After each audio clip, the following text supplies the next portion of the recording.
ए सुनना का ए मोर मन के बात है मन में रह गए वो का करम जी जमाना जालिम है।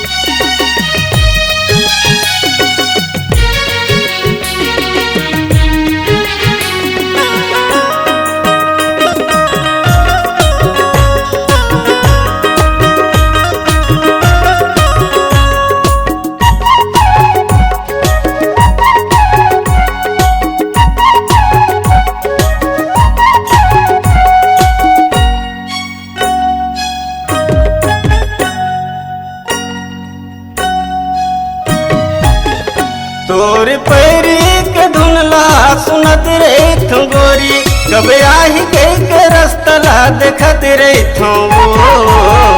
बैठ बैठ भर के छैया माँ सोचत रे थो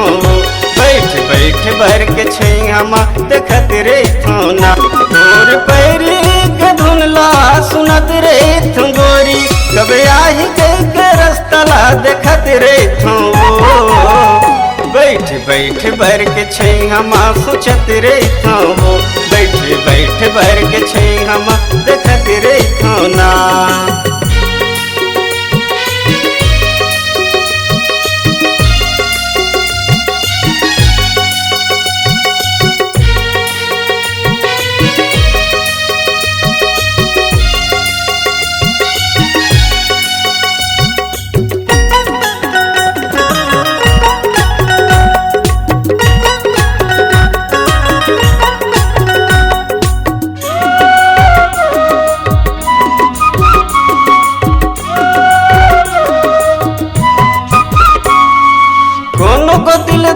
बही धकल करथ चोला अरे आही मोर मायारू के देखत रे थू तोला कोनो को दिल देखता बही धकल करथ चोला आवत होही मोर मायारू के देखत रे थू तोला नहीं देखत रे थू बैठ बैठ भर के छैया माँ सोचत रे थू बैठ बैठ भर के छैया माँ देखत रे थू ना।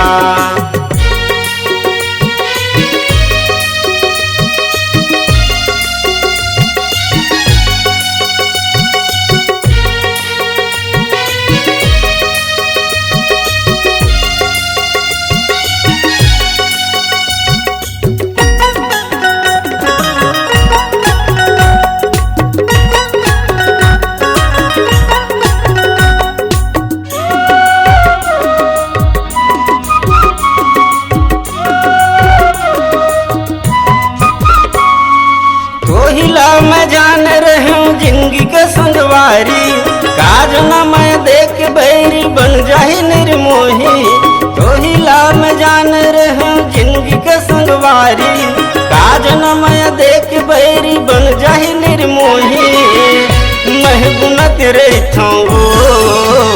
बैठ बैठ भर के छैया माँ सोचत रे थो ना बैठ बैठ भर के छैया माँ देखत रे थो ना।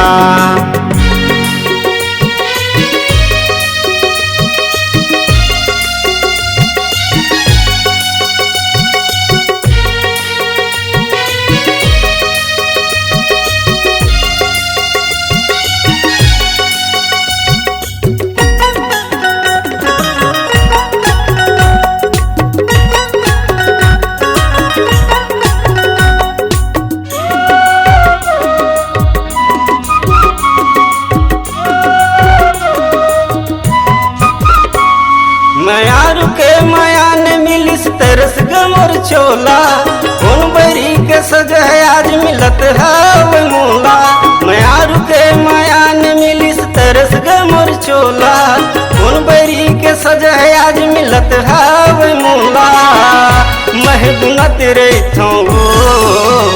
बैठ बैठ भर के छैया माँ सोचत रे थो ना बैठ बैठ भर के छैया माँ देखत रे थो ना तोर पैरी के धुनला सुनत रे थो गोरी कब आही के रस्तला देखत रे थो बैठ बैठ भर के छैया माँ सोचत रे थो बैठ बैठ बर के छै हमा देखत रहितो ना, बैठ बैठ बर के छै हमा सोचत रहितो वो, बैठ बैठ बर के छै हमा देखत रहितो वो, बैठ बैठ बर के छै हमा सोचत रहितो ना।